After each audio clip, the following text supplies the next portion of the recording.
بسم الله الرحمن الرحيم والصلاة والسلام على سيد الأنبياء والمرسلين وعلى آله الطيبين الطاهرين وعلى من تبعهم بإحسان إلى يوم الدين. أما بعد، أعوذ بالله من الشيطان الرجيم. بسم الله الرحمن الرحيم.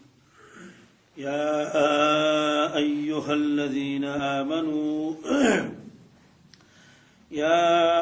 الذين آمنوا إنما الخمر والميسر والأنصاب والأزلام رجس من عمل الشيطان فاجتنبوه لعلكم تفلحون.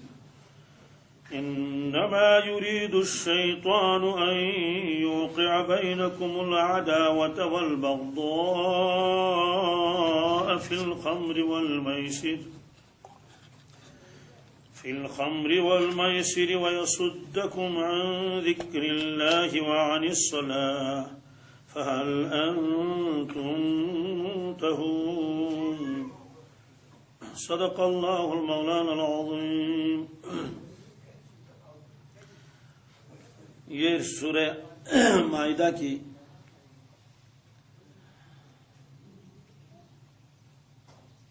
نویں آیت ہے، یعنی اس سے پہلے 99 آیتیں ہو چکی ہیں. اس کا ربط ماقبل کے ساتھ ہے، اس کو ذرا میں دہراتا ہوں. اسی صورت کے شروع میں ایفاء عہد، وعدہ پورا کرنا، اس کے بارے میں احکامات اللہ تبارک تعالیٰ نے فرمائے تھے. پھر پارے 6 کے آخر میں نصارہ کے ایک فرقے کی اللہ تعالیٰ نے ایک اعتبار سے تعریف فرمائی کہ وہ مال جمع نہیں کرتے ہیں، رہبان ہیں، تارک دنیا ہیں. پھر اس کے بعد پھر مسئلہ ہوا کہیں ایسا نہ ہو کہ یہ امت بھی رہبانیت اختیار کرے، تو اس وجہ سے پھر احکامات بتائے گئے. یہود نصارہ کیا کرتے تھے؟ یہود کے اندر تو افراط، یہود ان چیزوں کو بھی استعمال کرتے تھے جن چیزوں کو اللہ تبارک تعالیٰ نے حرام فرمایا تھا، بے دھڑک استعمال کرتے تھے. جو بھی حرام چیز تھی بے دھڑک. اس کے مقابلے میں نصارہ کیا کرتے تھے؟ جو چیز حلال ہوتی تھی اس کو بھی اپنے اوپر حرام کرتے تھے، استعمال نہیں کرتے تھے. راہبانہ زندگی گزارتے تھے، گرجا گھروں میں رہتے تھے، بہت کم کھاتے تھے. کہتے تھے کہ جس کو اللہ کی تلاش ہو وہ جب تک دنیا کی ان چیزوں کو چھوڑے گا نہیں، اللہ تبارک تعالیٰ کی رضا حاصل نہیں ہو سکتی. اب اس کے بعد اللہ تبارک تعالیٰ نے ایمان والوں کو فرمایا کہ تم نہ ان کی نقالی کرنا نہ ان کی نقالی کرنا. جیسے اللہ کے نبی صلی اللہ علیہ وسلم فرمایا مجھے اللہ تعالیٰ نے ان چیزوں کا حکم نہیں دیا، رہبانیت کا حکم نہیں دیا. تو یہ آیتیں اس سے پہلے آئی تھی. یا ایھا الذین آمنوا لا تحرموا طیبات ما احل اللہ لکم ولا تعتدوا. اے ایمان والو، حرام مت ٹھہراؤ ان پاکیزہ چیزوں کو جو اللہ تبارک تعالیٰ نے تمہارے لیے حلال کی ہیں، ان کو استعمال کر لو، ان کو کھاؤ. ولا تعتدوا، حد سے آگے مت بڑھو. اس کے 2 معنی آئے تھے. ایک تو یہ ہے کہ خود حلال و حرام کے مختار بن جاؤ کہ جو جی چاہے اس کو حلال کہہ دیا اور جس کے بارے میں جی چاہے اس کو حرام کہہ دیا، ایسا مت کرو. دوسری بات، جو حلال چیزیں بھی ہیں ان میں بھی حدود کو دیکھ لو، کیونکہ مقصدی زندگی کھانا پینا نہیں ہے، ضرورتی زندگی تو یہ ضرور ہے. اس لیے فرمایا تھا کہ ان چیزوں کو حرام مت ٹھہراؤ. یہ نصارہ بہت ساری چیزوں کو حرام ٹھہراتے تھے. اچھی اچھی چیزیں نہیں کھاتے تھے، شہد نہیں کھاتے تھے، گوشت نہیں کھاتے تھے، دودھ استعمال نہیں کرتے تھے. حتیٰ کہ بعض ایسی بھی قومیں آئی ہیں کہ جو گندا رہنے کو پارسائی سمجھتے تھے، ناخن نہیں اٹھاتے تھے، غسل نہیں کرتے تھے، بدبو آتی تھی ان کو، وہ اسی کو بزرگی سمجھتے تھے. اسلام نے ان تمام چیزوں کی اصلاح کر لی. جو چیزیں اللہ نے حلال کر دی اس کو استعمال کر لو، یہ تو ناشکری ہے. اللہ تعالیٰ فرماتے ہیں یہ چیز حلال ہے کھاؤ، ایک آدمی کہتا ہے میں تو کھاؤں گا نہیں، میں تو احتیاط کرتا ہوں. اور جو چیز اللہ نے حرام فرمائی ہے بے دھڑک اس کو استعمال کر لیتا ہے تو یہ بھی تو نافرمانی ہے. اس لیے ان آیتوں میں فرمایا نہ تو یہود کی نقالی کرو اور نہ نصارہ کی. جو چیز حرام ہے اس کو حرام سمجھو، جو چیز حلال ہے اس کو حلال سمجھو، استعمال کر لو اس کو. ہاں استعمال کرنے میں بھی اسراف نہیں ہونا چاہیے. یہ فرمایا تھا کہ یہ میں نے تمہارے لیے حلال رزق پیدا فرمایا ہے. ظاہر سی بات ہے اگر دنیا والے گوشت کھائیں گے ہی نہیں تو ان مرغوں کا کیا ہوگا، ہے نا.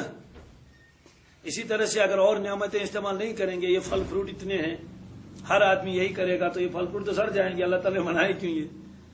اس لیے فرمایا اللہ تعالیٰ زیادتی کرنے والوں کو پسند نہیں فرماتا. ان اللہ لا يحب المعتدین. پھر فرمایا وَكُلُوا مِمَّا رَزَقَكُمُ اللَّهُ، کھاؤ جو اللہ نے تمہیں رزق دیا ہے، حلالا طیبا، یہ حلال ہے، یہ طیب ہے، صاف ستھرا ہے، اس کو کھا لو. وَاتَّقُوا اللَّهَ، ڈرو اللہ سے، الَّذِي أَنْتُمْ بِهِ مُؤْمِنُونَ، جس پر آپ یقین رکھتے ہیں. بعض مرتبہ ڈاکٹر کسی چیز سے منع کرتا ہے بیمار کو، بھائی ٹماٹر آپ نہ کھائیں. وہ تو معلوم یہ ہوا کہ وہ تو کوئی پرابلم اس کو ہوگی کوئی اس طرح سے، تو بعض چیزیں اس کے لیے مناسب نہیں ہیں. جیسے حکیم بھی منع کرتے ہیں بہت ساری چیزیں، اس کو بادی چیزیں کہتے ہیں، اس سے گیسیں زیادہ ہوتی ہیں. زمین کے اندر کی چیزیں، خاص طور سے آلو ہے، کس طرح سے شلجم ہے، ان چیزوں کے بارے میں ظاہر سی بات ہے اس کو تو حرام نہیں کہیں گے. یہ تو وقتی طور پر پرہیز بتایا جاتا ہے. ایسے پہلے زمانے کے مشائخ اپنے مریدین کو جب تک وہ تربیت میں رہتے تھے، جب تک ان کی اصلاح پوری نہیں ہوتی تھی، بعض منغن غذاؤں سے منع فرماتے تھے کہ یہ چیزیں کھاؤ گے تو اس کی وجہ سے شہوتیں بڑھ جاتی ہیں، اس لیے اس کو منع فرماتے تھے. ان چیزوں کو وقتی طور پر ان کو استعمال مت کرو. شادی سے پہلے بعض چیزیں منع فرماتے تھے کہ شادی کے بعد کھا لو. پھر یہ بھی فرمایا دیکھو گوشت کھاؤ گے تو بس اتنا کھانا، اس سے زیادہ نہ کھانا. اسی کی زیادہ کھاؤ گے تو پھر مضر اثرات پڑیں گے، یا تو جسمانی اعتبار سے یا یہ ہے کہ اخلاقی اعتبار سے. آج ایک بیماری نکلی جس کا غاؤٹ کہتے ہیں. ظاہر سی بات ہے ڈاکٹر منع کرتے ہیں، کہتے ہیں اس کو یہ گوشت سے ہو جاتا ہے جب زیادہ کھا لیا. اس طرح سے پہلے جب مشائخ کچھ چیزیں منع کرتے تھے اپنے مریدین کو تو وہ اس میں نہیں آئے گا. وہ حرام کرنا نہیں ہے، وہ وقتی طور پر کسی کو پرہیز بتلانا ہے. لیکن اگر امت ایسا معاملہ کسی چیز کے ساتھ کر لے تو معاملہ بڑا خطرناک ہے. میں ابھی چند دن پہلے سری نگر میں بیان کر رہا تھا قربانی کے اوپر، تو پھر میں نے ان کو بتا دیا کہ قربانی کے اصول کیا ہیں، کہ وہ کیا کون سا نصاب ہے جس پر قربانی لازم ہو جاتی ہے. اس طرح میں نے ان کو بتا دیا کہ اگر گھر میں 4 افراد کے اوپر قربانی لازم ہوتی ہے، وہ اصول میں نے سارے وہاں بتا دیے کہ ملکیت کا مالک کون ہوتا ہے، کس کس طرح سے. تو ایک بھیڑ ذبح کریں گے تو ایک آدمی کی جانب سے ادا ہو جائے گا، تو باقی تو رہ جائیں گے. میں نے ان کو بتایا اس لیے نہیں، شریعت نے ہم کو آسانی دے دی ہے کہ آپ اونٹ ذبح کر سکتے ہیں، آپ گائے ذبح کر سکتے ہیں، آپ بھینس ذبح کر سکتے ہیں.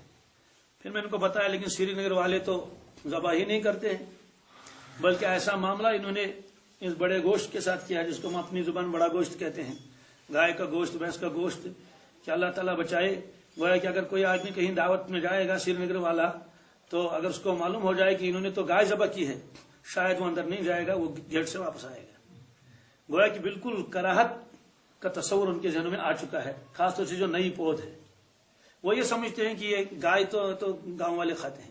میں نے کہا قریب ایک وقت آئے گا تو یہ مشہور ہو جائے گا کہ ہے گاؤں چا حلال گام کن کون گام کن ایسے شہرک سے، تو ایک تقسیم ہو جائے گی. میں نے کہا تو یہ تو وہی ہو جائے گا. کشمیری میں مشہور ہے، دپن ہے ناک گاڑ چھ وشن حلال مگر کھین چھ حرام. میں نے کہا کر لیا حرام اس کو.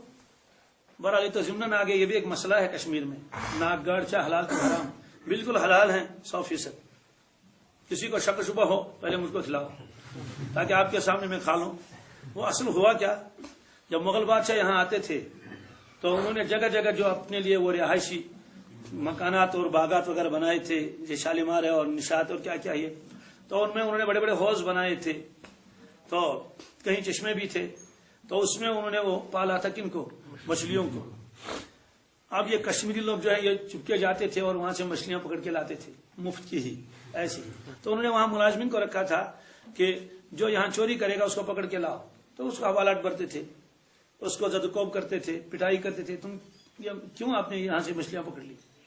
اب انہوں نے کہا تھا ٹھیک ہے اگر کوئی دیکھنے کے لیے آئے تو اس کی اجازت ہے، دیکھ لو لیکن پکڑو مت. تو لوگ آتے تھے کہتے ہیں بشن میں ناز راشن کیے، ٹھیک ہے وشنی سجوائز تو آپ دیکھ لیجئے اس کی تو اجازت ہے، لیکن آپ پکڑ لیں گے اس کی تو ممانعت ہے.